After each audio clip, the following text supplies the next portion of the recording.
Bíblia para a Igreja. O Sermão do Monte, com Heber Campos Jr. Olá, queridos irmãos. Nós vamos estudar a Bíblia, especificamente o Sermão do Monte, e o texto de hoje, que eu convido você a acompanhar a leitura que eu vou fazer, está lá em Mateus capítulo 5. Eu vou ler apenas os versos 1 e 2. E eu peço que você acompanhe. Diz assim a palavra do Senhor. Vendo Jesus as multidões, subiu ao monte, e como se assentasse, aproximaram-se os seus discípulos, e ele passou a ensiná-los, dizendo. O sermão vai começar a partir desse trecho que eu li, mas esse início que prepara para o sermão em si, é importante eu te explicar, porque aqui nós estamos numa das passagens mais conhecidas de toda a Bíblia Sagrada.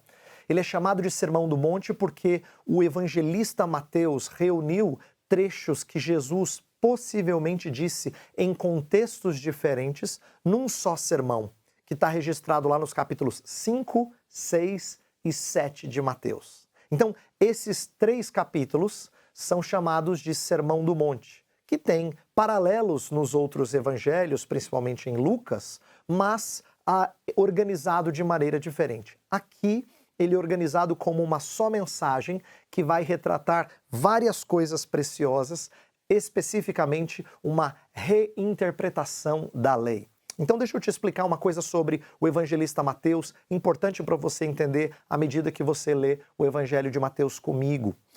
Esse evangelho foi dirigido aos judeus, principalmente. Por isso que ele está repleto de citações do Antigo Testamento. E ele não as explica porque ele parte do pressuposto que as pessoas conhecem. Se é dirigido aos judeus, uma das coisas mais importantes a fazer é explicar e interpretar adequadamente a lei de Moisés, que era uma das coisas que escribas e fariseus estavam distorcendo, como o Sermão do Monte vai explicar. Então, eu quero que você saiba que esse sermão vem num contexto muito específico da história que Mateus está contando. Se você já leu os evangelhos antes, você sabe que os evangelhos contam a mesma história, mas de ótica diferente. É verdade que Mateus, Marcos e Lucas têm óticas parecidas, por isso que eles são chamados de evangelhos sinóticos, isto é, que têm a mesma ótica, eles olham de uma mesma maneira. João é bem diferente dos primeiros 3 evangelhos. Mas mesmo os 3 chamados de sinóticos, que têm a mesma ótica, eles abordam aspectos diferentes. E o de Mateus especificamente tem um aspecto que eu quero compartilhar contigo hoje, que é o seguinte: Jesus Cristo é apresentado como alguém que recapitula a história de Israel. Ele revive a história de Israel de uma tal forma que chama a nossa atenção quando a gente enxerga o que vem antes do sermão. Eu explico. Se você olhar na sua Bíblia, no capítulo 1 de Mateus, você vai ver que lá tem uma genealogia que começa com o fato de Abraão ser o início dessa linhagem de Jesus. Então Jesus, em primeiro lugar, é um filho de Abraão, como Israel era. Depois, a gente vê que no capítulo 2, Jesus Cristo passa por uma experiência de ter que fugir da perseguição de Herodes, e Mateus faz questão de citar um texto de Oséias para dizer que Deus tira o seu filho do Egito. Assim como o povo de Israel foi morar no Egito e Deus tirou o seu povo do Egito.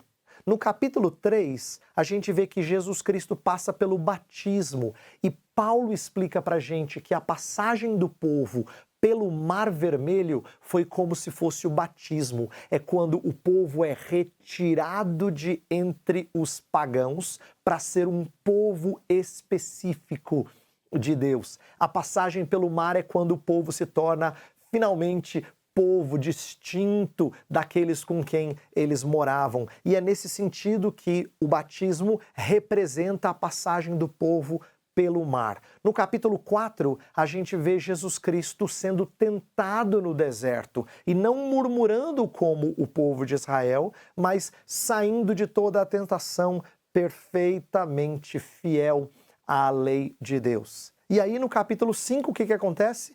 Ele sobe ao monte, de onde ele vai proferir e explicar a lei de Deus. Você percebe o paralelo? Assim como o povo saiu descendente de Abraão, foi ao Egito, saiu do Egito, passa pelo mar, atravessa o deserto e chega no Sinai, onde recebe a lei de Deus.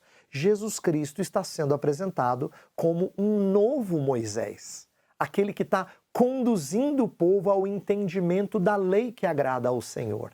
Então o Sermão do Monte, para Mateus, é uma explicação da lei de Deus, de uma vida agradável a Deus, só que de uma perspectiva que muitos tinham perdido de vista. Muitos, inclusive os intérpretes da lei, são frequentemente criticados por Jesus porque eles distorcem o espírito da lei. Então, quando eu falo que Jesus é um novo Moisés, o que eu estou explicando é que Jesus Cristo é o profeta. Isso foi proferido por Moisés lá atrás em Deuteronômio. Ele fala assim: virá posteriormente um novo profeta.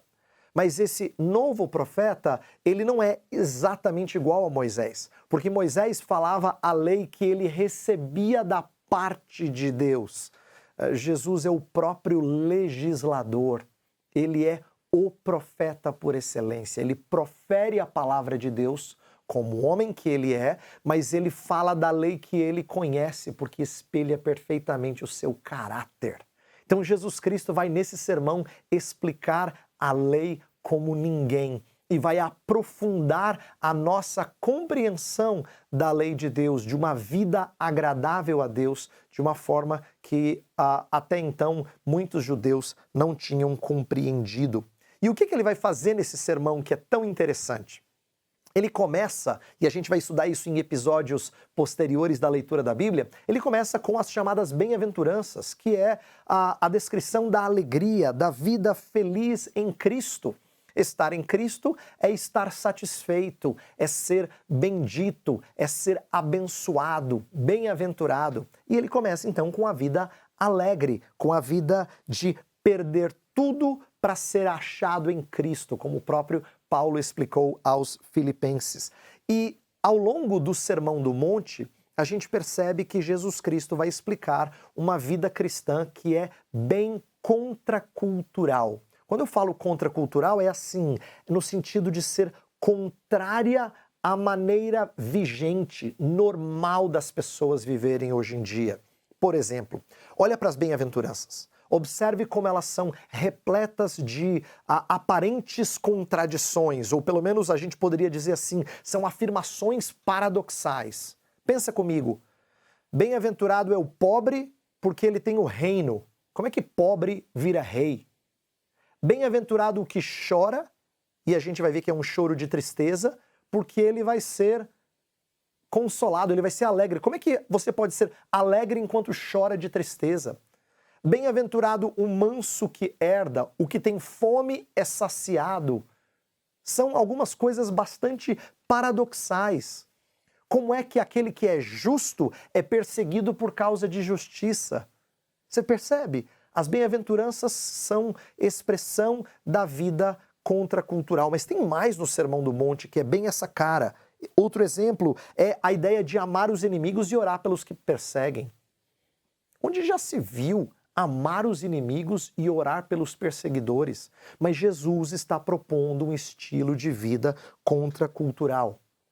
E a gente vai ver isso ao longo do estudo do Sermão do Monte. Eu quero então chamar você a refletir sobre a necessidade de aprender com Cristo, como viver como Ele, e que isso necessariamente implica numa vida contracultural. Que Deus te dê a graça de ter a coragem de viver na contramão, por amor a Cristo e para a glória de Deus Pai.